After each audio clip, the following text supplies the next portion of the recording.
আসসালামু আলাইকুম ওয়া রাহমাতুল্লাহ। প্রতি বছর পৃথিবীর বিভিন্ন দেশ থেকে আগত প্রায় ৩০ লক্ষ মুসলিম নরনারী এই হজ পালন করে থাকে। তাই হজ পৃথিবীর সবচেয়ে বড় মানব সমাবেশ হিসেবে বিবেচিত। পৃথিবীর ইতিহাসে ইন্দোনেশিয়া থেকে প্রতি বছর সবচেয়ে বেশি লোক হজ পালন করতে যায়।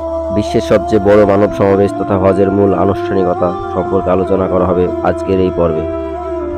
হজের আবিধানিক অর্থ হলো কোথাও যাওয়ার ইচ্ছা করা, সংকল্প করা বা চক্রাকারে প্রদক্ষিণ করা। ইসলামের পরিভাষায় হযরত মুহাম্মদ সাল্লাল্লাহু আলাইহি ওয়াসাল্লামের দেখানো প্রক্রিয়ায় নির্দিষ্ট স্থানে নির্দিষ্ট সময়ে উপস্থিত থেকে নির্ধারিত কাজ সম্পাদন করার নামই হজ।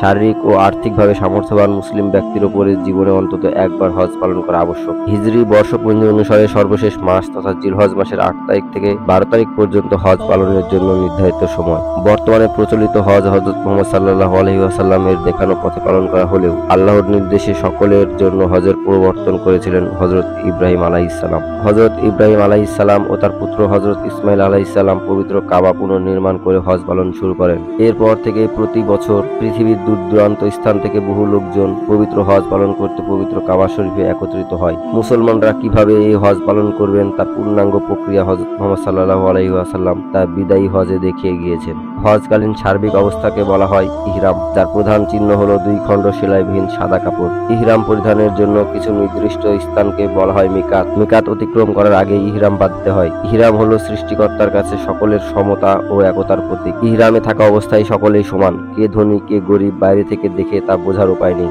ইহরাম বাঁধার পর থেকে তালবিয়া নামক দোয়া পাঠ করতে হয়, আর এই দোয়াটি পুরো হজ ব্যাপী জারি থাকে। لبيك اللهم لبيك لبيك لا شريك لك لبيك إن الحمد والنعمة لك والملك لا شريك له لبيك এর অর্থ হলো, হে আল্লাহ, আমি উপস্থিত আছি, আমি উপস্থিত আছি, আপনার কোনো শরীক নেই, আমি উপস্থিত আছি। নিশ্চয়ই সকল প্রশংসা ও নিয়ামত আপনারই এবং সমস্ত বিশ্বজাহান আপনার, আপনার কোনো শরীক নেই। হজের মতোই এক তীর্থযাত্রা হলো ওমরা। হজের সাথে ওমরা সাদৃশ্য থাকলেও হজের গুরুত্ব ওমরার চেয়ে অনেক বেশি। ফরজ হজ পালনের জন্য বছরের নির্ধারিত সময় থাকলেও ওমরার জন্য কোনো নির্ধারিত দিন তারিখ নেই। ওমরা হজের সময় ব্যতীত বছরের যে কোনো দিনে পালন করা যায়। হজ ও ওমরা পালনের পরম্পরার ভিন্নতার জন্য হজ 3 প্রকার: 1 হজ্জে ইফরাদ, 2 হজ্জে কিরান, 3 হজ্জে তামাত্তু।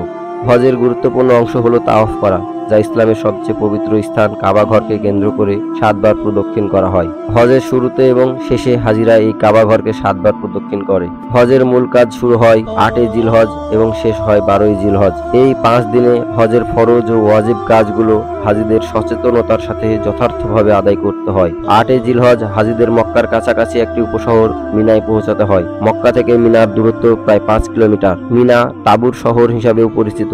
9 জিলহজ সকালে মিনার থেকে রওনা হয়ে আরাফার ময়দানে পৌঁছাতে হয়। আরাফার ময়দানে হজের খুতবা দেওয়া হয় এবং মুসল্লিরা সবাই এখানে দোয়া করে এবং সূর্যাস্তের পর হাজিরা আরাফা থেকে মুজদালিফার উদ্দেশ্যে রওনা করে। 9 তারিখ দিবাগত রাতে হাজিরা মুজদালিফায় বিশ্রাম নিয়ে সেখান থেকে শয়তানের প্রতিফলকে পাথর মারার উদ্দেশ্যে হাজিরা পাথর সংগ্রহ করে থাকে। 10 জিলহজ হাজিরা তাদের সংগৃহীত পাথরগুলো শয়তানের প্রতিফলকে 60টি পাথর নিক্ষেপ করে কুরবানির নির্দিষ্ট নিয়মে কুরবানি সম্পূর্ণ করে। কুরবানি সম্পূর্ণ করে পুরুষরা সম্পূর্ণ মাথা মুন্ডন করেন এবং নারীরা তাদের চুলের অংশ বিশেষ কেটে ফেলেন। 10 জিলহজ মাথা মুন্ডনের পরেই ইহরাম অবস্থার অবসান হয়। এই সমস্ত কাজ শেষ করার পরেই কাবা শরীফ তাওয়াফ করতে হয়, যা ফরজ তাওয়াফ। 11, 12 এবং 13 জিলহজ মিনায় অবস্থান করে শয়তানের 3টি জামারায় প্রতিদিন 60টি করে মোট 21টি পাথর নিক্ষেপ করতে হয়। 12 জিলহজের পর একজন হাজি তার স্বাভাবিক জীবনযাপন করতে পারে এবং হজ থেকে নিজ দেশে ফেরার আগে হাজিদের বিদায় তাওয়াফ করতে হয়। এটিও হজের একটি গুরুত্বপূর্ণ অংশ।